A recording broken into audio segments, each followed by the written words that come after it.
sempena dengan Rabiul Awal, dan kehidupan baginda Nabi sallallahu alaihi wasallam ini ada satu perkara yang sangat indah yang telah dilakarkan, yang telah dilaqabkan, digelarkan ke atas baginda Nabi kita Muhammad sallallahu alaihi wasallam, iaitu gelaran Al-Amin.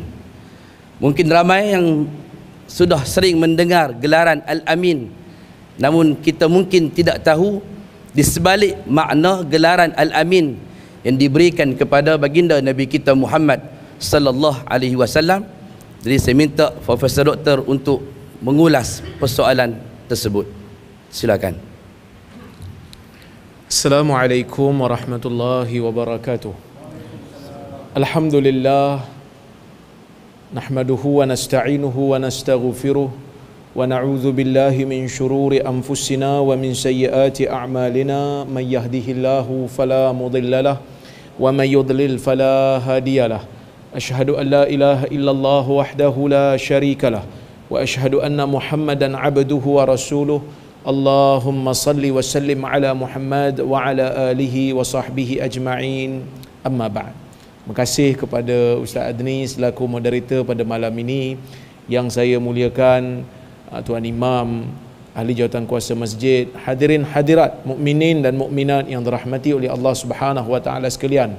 Alhamdulillah, pada malam ini kita dapat bersama-sama berhimpun dalam satu majlis yang pada mulanya saya difahamkan ada 2 orang panel, tapi oleh kerana satu orang panel lagi tidak berkemampuan untuk hadir, maka tinggallah saya seorang. Jadi Ustaz Adnin tanya, macam mana ni, nak buat ceramah saja ke nak buat soal jawab? Saya kesian kat dia, saya kata tak apalah Ustaz, buatlah soalan tu. Kan soalan tu dah ada dah. Jadi tinggal nak baca je. Baik. Kita berada pada bulan Rabiul Awal, bulan di mana ramai di kalangan umat Islam di dalam dunia ini menyambut ataupun kita kata melaksanakan program-program yang berkaitan dengan Maulidur Rasul. Ya, program-program yang berkaitan dengan Maulidur Rasul. Bahkan banyak juga khutbah yang dikarang untuk menjelaskan kepada orang ramai tentang perlunya bagi umat untuk menyambut Maulidur Rasul. Walaupun saya ni tak adalah masalah sangat pada sambutan Maulidur Rasul ni, kerana kita tak pandang sangat pada nama, kita nak tengok apa pengisian yang ada.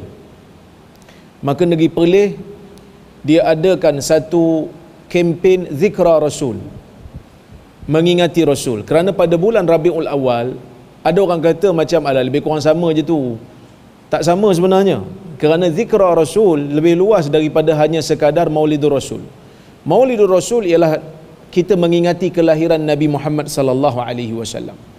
Tetapi kalau kita berbicara tentang Zikra Rasul, mengingati Rasul, maka mengingati Rasul itu adalah lebih luas daripada hanya sekadar mengingati Nabi SAW itu dilahirkan. Kerana seperti mana yang Ustaz Adnin sebut tadi, pada bulan ini juga Allah Ta'ala takdirkan Nabi SAW itu wafat. Nabi SAW itu bukan hanya sekadar dilahirkan dan diwafatkan. Nabi SAW itu dilahirkan dengan perjuangan, dengan risalah, dengan ajaran yang mesti dibawa, yang mesti dipertahankan, yang mesti dikempen supaya orang ramai tahu Nabi SAW itu adalah Rasul. Dan dalam banyak-banyak gelaran yang diberikan kepada Nabi Muhammad SAW ini, orang-orang jahiliyah, orang-orang Mekah telah pun menggelarkan Nabi ini dengan gelaran Al-Amin. Sebahagian orang bila sebut Al-Amin, dia faham Amin ini orang yang bercakap betul. Kerana apabila dia selak dalam lembaran sirah, ketika mana Nabi Muhammad sallallahu alaihi wasallam menerima wahyu untuk baginda berdakwah secara terang-terangan, wa anzir ashiratakal aqrabin, berikan amaran kepada ashirah, kepada keluargamu yang terdekat wahai Muhammad. Maka Nabi sallallahu alaihi wasallam pun panjatlah bukit Safa yang ada dekat Mekah tu. Dia panjat bukit Safa, dia pun seru, ya Bani Fihr wa ya Bani Adi, law akhbartukum bi anna khailan bil wadi turidu an tughira alaikum fahal antum musaddiqi? Qalu ma jarabna alayka kadhiban ya Muhammad. Qala inni nadhirun lakum baina yaday azabin syadid. Nabi SAW digelar Al-Amin, kita faham dia tak menipu, dia cakap betul. Sebab apa? Sebab sewaktu Nabi SAW menerima wahyu untuk berdakwah secara terang-terangan, Nabi panjat bukit Safa.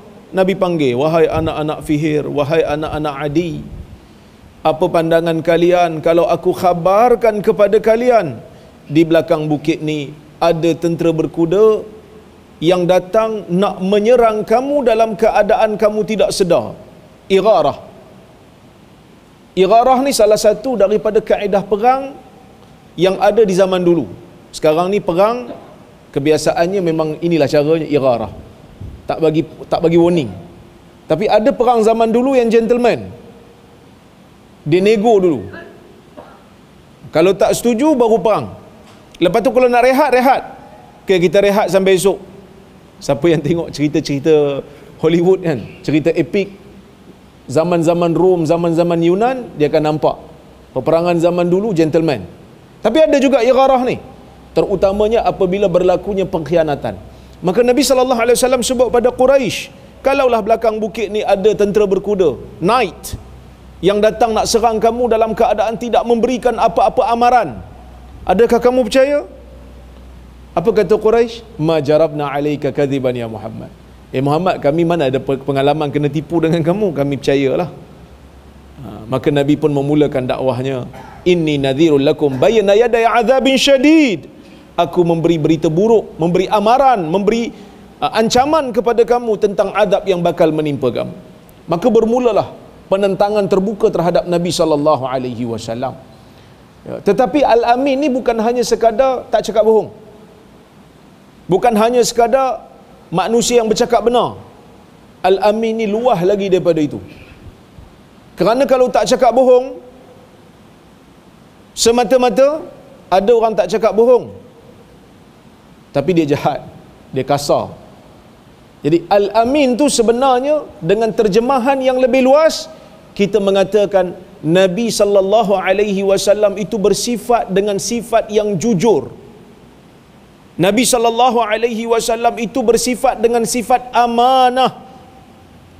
Maka sebab itu di dalam pengajian kita, sifat yang perlu ada pada seorang Nabi SAW itu adalah 4 perkara kan? Siddiq, amanah, tabligh, fatanah. Kan? Siddiq, bercakap benar. Amanah, seorang yang tidak khianat. Apabila menyampaikan risalah, tidak ada yang disembunyikan. Tabligh, menyampaikan, dia tak sorok. Fatanah, bijaksana. Keempat-empat sifat ini dihimpunkan pada perkataan Al-Amin itu, iaitu jujur. Maka sebab itu Nabi Muhammad SAW ini dipercayai bukan hanya pada kata-katanya, tetapi juga pada tindakannya. Kalau kita tengok dalam sirah, sewaktu Nabi SAW nak pergi berhijrah, Nabi arahkan Ali bin Abi Talib untuk mengembalikan harta yang disimpan oleh Quraisy di sisi Nabi SAW. Walaupun kebanyakan Quraisy yang besar-besar, yang kaya-kaya ni tak nak terima apa yang Nabi sebut, tak nak terima dakwah Nabi, tapi ramai juga yang simpan duit kat Nabi, sebab dia tahu kalau simpan duit kat Abu Jahal mungkin hilang.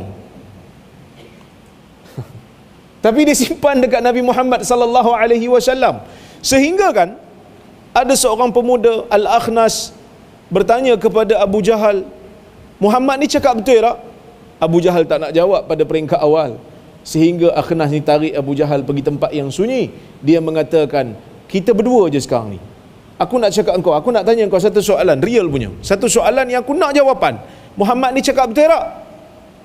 Kata Abu Jahal, waihak inna Muhammadan la sadiq. Malang kamu yang bertanya ni, Muhammad ni jujur. Muhammad ni bukan khianat, Muhammad ni bukan cakap bohong. Apa yang dia cakap tu betul belaka, jujur belaka.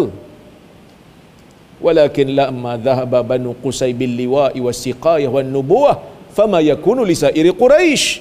Tapi kalau semua dapat dekat Bani Qusay, semua dapat ke anak cucu Qusay. Sebab Nabi daripada keturunan Qusay. Bil liwa was-siqayah wan nubuwah. Kepimpinan dapat kat Bani Qusay. Kenabian dapat dekat Bani Qusay. Tenda bagi orang minum dekat Masjidil Haram pun dapat kat Bani Qusay. Fama yakunu li sa'iri Quraisy. Quraisy dapat apa? Jadi Abu Jahal menentang Nabi Muhammad sallallahu alaihi wasallam bukan kerana dia percaya Muhammad tu bohong ataupun khianat ataupun tak jujur, tetapi kerana kepentingan dunia dia. Maka kita melihat pada hari ini orang Islam kena ada sifat jujur ni. Kerana sifat inilah yang menjadikan orang tidak boleh untuk mengatakan ataupun menghentam pribadi seorang Muslim. Dalam dakwah kena ada kejujuran. Dalam dakwah kena ada sifat benar. Tak boleh menyembunyikan kebenaran. Tidak boleh menyembunyikan sesuatu yang perlu untuk diucap hanya semata-mata kerana nak memelihara kepentingan pribadi. Hanya kerana nak memelihara kepentingan diri sendiri. Tak boleh. Pendakwah kena bercakap apa yang masyarakat perlu, bukan apa yang masyarakat suka. Kan? Ni kadang-kadang bila sebut, Ustaz, bila nak sebut benda ni, tak apalah nanti orang marah kat saya. Ramai juga yang cakap kan, kadang-kadang kata, teruskan, kami berada di belakang. Di belakang je lah, bila nak datang depan tak tahu. Yang ke depan ni muka-muka ni jugalah kan, yang kena hentam selalu ni. Kita tak katalah kita jujur dalam setiap perkara, tapi teruk jugalah kita kena bantai pun. Kan? Kadang-kadang orang bantai kita tanpa tengok apa yang kita sebut. Kan? Ada kadang-kadang video-video kita yang dipotong macam PMT Suara Sunnah duk potong video kita kan. Baru semalam ke kemarin, kalau tak silap, ada orang tanya soalan kat saya. Jodoh ni takdir yang kita boleh pilih ke ataupun tak boleh? Allah tentukan. Saya jawab, saya kata takdir ada dua. Ada yang Allah Ta'ala tak bagi kita pilih, tak ada ruang untuk kita pilih. Ada yang kita boleh usaha. Ada komen kat bawah tu, bercanggah dengan ahli sunnah wal jamaah. Semua tu takdir belaka. Hang dengarlah dulu. Dengar pun tidak. Kan? Dengar pun tidak. Dia dah buat kesimpulan. Manusia hukum orang kadang-kadang berdasarkan kepada penilaian orang lain. Dengar dulu. Saya sebut, takdir ada dua. Boleh pilih. Ada takdir yang Allah Ta'ala tentukan tak bagi pilih. Jadi dalam bab jodoh ni, boleh pilih ke tak boleh pilih? Ha? Boleh pilih? Mestilah boleh pilih. Sebab masa menikah lu memang pilih. Kan? Habis tu ada juga ustaz yang kita pilih tiba-tiba tak dapat. Pilih yang lain. Kan banyak pilihan.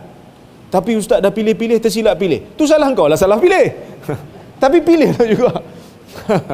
Kan? Sebab tu Nabi SAW sebut apa? Fadhfaru bidhatid din taribat yadak. Cari isteri yang kerana agamanya, maka tanganmu akan beruntung. Kena pilih yang betul. Jadi ada manusia memilih untuk hukum dulu. Kadang-kadang dia tak tengok pun kejujuran, dia tengok kem mana. Dia tengok kem mana, dia hentam dulu. Dalam bulan Rabiul Awal ini kita kena ambil semangat. Nabi SAW seorang yang jujur, seorang yang amanah, seorang yang berani, kena ada sikap tu. Nak jadi pengikut Nabi SAW, kena bercakap benar, kena jujur, kena amanah dan kena berani. Sanggup mempertahankan kebenaran walaupun berdepan dengan jatuhnya reputasi dalam masyarakat. Wallahu a'lam.